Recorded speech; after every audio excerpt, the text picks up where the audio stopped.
Hi and welcome to Why It Matters, a podcast series coming to you from the Straits Times newsroom, where we take a close look at one news story every week.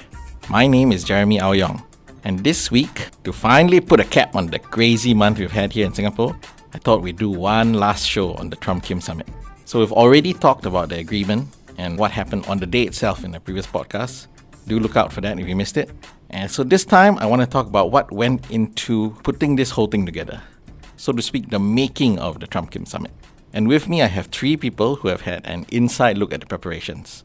Tan Tam Mei, normally she covers crime, but she has been on top of all the security arrangements for the summit. Tiffany Fumiko Tay, who covers hospitality, and she was one of the few people who got to see the different rooms at Capella before they took all the setup down. And Tam Yuen Si, who covers politics, but has been talking to people on the government on what the process has been like of getting Singapore to host this. Welcome, ladies. Hi. So the reason we're doing this now is because I guess in the lead up to this, we don't know that much. But now that everybody has gone home, they're finally opened up a little bit and have been talking to us about what it's like. So I guess I'll start with Tiffany. Tiffany, you've spoken to the hotel staff at Shangri-La where Donald Trump was staying and at Capella where the summit was taking place. What was the preparations like? Let's start with Shangri-La. I know they've done this kind of thing before. Was it any different this time? Yeah, so, Shangri-La, we all know, has experience hosting heads of state, high-level events like the Shangri-La Security Dialogue, which wrapped up just before the summit. So the hotel's general manager was saying that this is actually their biggest operation that they pulled off to date because usually they get about maybe 6 months to prepare. This time they got about a month's notice. And halfway through, Trump called it off. So it was really, he said, all hands on deck for about 950 of the staff members there. And on top of that, they also had to fly in about 20 of their senior management and staff from other hotels in the region, from the corporate office in Hong Kong. Things they had to do were planning the logistics of the guest rooms, security, extra food for all the Americans. How much of the hotel did the delegation take up? So we know they stayed in the Valley Wing, which is the more kind of exclusive part. It has its own lobby and entrance. They took up at least 2 to 3 floors. Trump himself stayed in the top level. I think it's called the Shangri-La Suite, which has its own lift, a gym, which I'm sure he used, and many other facilities. It is also its own dedicated butler service. So the head butler was saying that he was on call for up to 20 hours a day when the delegation was there. Was he able to share any requests to him? No, we don't know how many Diet Cokes the president ordered, but so he was just on hand to handle everything. Okay, so you said 950 people. Yeah, that's the normal staff strength. So then they had to bring in another 20 to 30 people with expertise in different areas. And you got a look at the Shangri-La suite, like the actual room where... No, you didn't?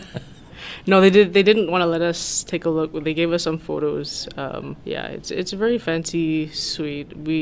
For the St Regis side, we don't know much about what... Yeah, they didn't want to give much detail, but from what we heard, he brought along his own chef.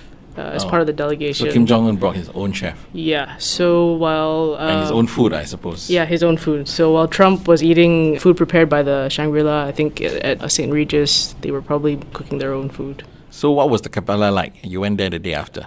Yeah, so Capella, they only had about 3 weeks to prepare to host the summit. So first of all, they had to stop accepting bookings from June 7th all the way to the 15th. Because they had to keep it, security had to be very tight. They had to, keep it hush-hush. They had existing bookings, right? So were there people actually staying in the hotel when... No, so people who were staying there during the period actually had to be moved elsewhere. Wow. So they had to call up people with reservations and say, I'm so sorry, we will put you up in one of these other hotels in the area. And then within the days leading up to the summit, actually they had staff members stationed at the entrance, turning away people who didn't have official business with the hotel. But the hotel also, it sounded to me like there was a lot of attention to detail. Like they cared like what color flower went into the thing, right? Yeah, so what struck me, I think, talking to a lot of the staff members was how much detail went into it, from the color of the flower arrangements, which were green and white, to kind of keep, they said it was very neutral. Yeah, and they also wanted to include Singapore in some of the furnishings. So, for example, the library where the two men first had their one-on-one meeting. The books on the bookshelf were also curated to include a lot of Singapore titles. So like Lee Kuan Yew's Hard Truths, local cookbooks, history books. Then, of course, that table that was on loan that was put in the Cantonese restaurant where they had their meeting and they signed the agreement. The hotel's GM also talked about, I mean, he actually kind of teared up talking about how much work went into this. Tears of joy. I think it's just tears of tiredness. Yeah. I mean, that's actually his first year anniversary working at the hotel was on the summit date. So I think they were all kind of, suffering from lack of sleep. So they're just really tired. And so that day, all the staff came back for like a group photo. And then they had to just take everything down. Okay, Tam Mei, staying on Capella, what were the security preparations like there? Let's focus on that because I think Shangri-La, just like with hospitality, they also have some experience securing that. So I think for Capella, it was the first time they had such a high-level security event on the island of Sentosa itself. And if you look at Capella, you can see the sea and it's very porous, it's very open air. So I think for security arrangements, they had to take into consideration that, they didn't want to put the whole hotel on lockdown and, basically put a cage over the hotel. So they had to do things like put in thermal cameras into the plants and put more CCTVs, station more officers. What does thermal cameras in the plants do? So I think when I spoke to some of the officers, they said there was a concern that people might be hiding in the forest. Oh. Like because there's so much greenery around Capella. Yeah. And I think it's also the first time for such a high-level event, they actually had to guard the coast as well, because normally at Shangri-La, you just there's no beach. Yeah. So they had to call in the police coast guards, and that was quite new for them also. And from what I understand, actually the police were doing the security for the access control. That means, in and out of Capella. But right at the heart of it was mostly done by the US and the North Korean side. Okay. Did Shangri-La do anything different? Or? Shangri-La, I'm not sure, but I did speak to the Shangri-La commander, and I think for them it's a lot of muscle memory because they've done it many times and it comes quite easy to them. But nonetheless, because of the short time span that they had to prepare, they had to jump into action really quickly. And I understand also you spoke to some of the motorcade commanders, which were Singaporeans. What is a motorcade commander actually? What do they do? They basically do a lot of planning for when the motorcade moves off. When you see a motorcade pass by, there are actually 60 vehicles, so it's actually a very, very long kind of vehicle trail. And they are in the last segment of the motorcade, which is made of about 40 vehicles. And they actually sit in the second car of the last segment. And they are there to make sure that the whole motorcade stays together and that they're going on the right path. Or if there's an obstruction, they can adapt really quickly. So it's actually a very fluid job. They really have to think on their feet. And from what I understand, there were quite a few last-minute changes. So we know that the Kim's night walk was not planned. So while the whole motorcade team didn't go down for the night walk, they had to sort of arrange a smaller team to escort him there and drive him from place to place as well. So, and they don't, typically this motorcade commander is not from the respective delegations. It is provided by the local law enforcement. Because you need local knowledge, what is it?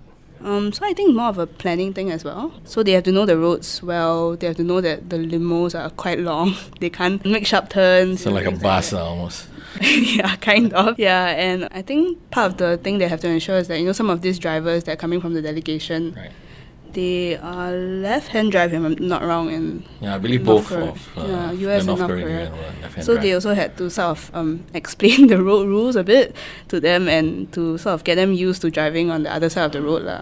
Okay, Yancy, your turn. So I got a sense from Tiffany and Tam Mei that part of the challenge was that everything was last minute. Yes. Was that the sense you also got from the government officials? Yeah, definitely the short time frame they had to plan this whole thing. And a lot of things were kept under wraps until the last minute. I mean, because of the sensitivity of this whole summit, it's the first between a sitting US president and the North Korean leader. Their countries are still technically at war. So there was a lot of sensitivity with regards to security, as Tam Mei said. Okay, and in terms of challenges, like with Shangri-La and Capella, I know we have some familiarity with how the US delegation works, but nearly none at all with how a visiting North Korean leader would operate. How did they deal with that challenge? Some of the public officers we spoke to mentioned this because we are quite unfamiliar with the North Koreans. We don't have previous bilateral, visits to model on. So we weren't very sure how to host the North Korean leader. And I think a lot of things required planning and preparation. So they actually needed to tell the North Korean delegation a lot of details and things like that, just to make sure that the things we have arranged won't offend the North Korean leader accidentally or doesn't cause any security concerns for them.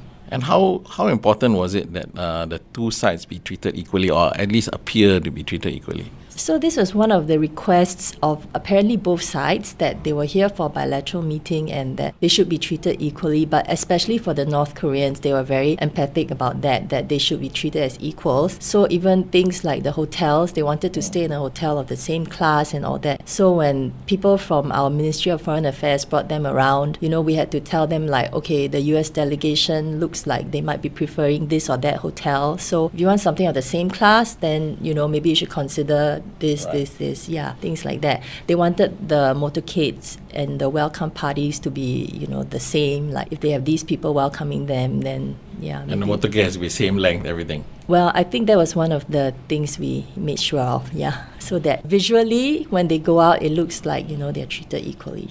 Okay, and then I guess one last thing for all of you before we go. I got the sense of the short time. But can you guys talk a little bit more about what happened when Donald Trump actually cancelled the thing? Did everything stop? Did people stand down or not? When Donald Trump cancelled and then, like 1 week later reinstated, what happened in that flux period? Actually, what we heard was that we did unscramble some of the preparations when he cancelled it, but he reinstated it, I think, within 2 days, if I'm not wrong. So it wasn't like, we stopped for a long time. I think on the security side, I heard the police guys, for a while they could take leave, and then some of them had to, when he confirmed it again, they had to make other arrangements again. So I think they froze leave and then they unfroze it and then they froze it back. From what I understand, they didn't exactly freeze it, but it's just that, everyone didn't know whether they could take it or not, and there was this uncertainty, and some people thought, okay, I can finally go, then suddenly he confirmed it again, so they were like, oh, okay, I guess not, so there was that uncertainty for security side. Hotels wise? Hotels, they said they kept planning even after it was cancelled because there's no way they could have pulled it off if they stopped, and then, so they just kept going. All right. Okay, I guess that's it. And I think that will be the last time we talk about the Trump-Kim Summit and why it matters. Okay, and thanks everyone for listening. Look out for more podcasts on various topics on the Straits Times, and do send us your thoughts to podcast@sph.com.sg.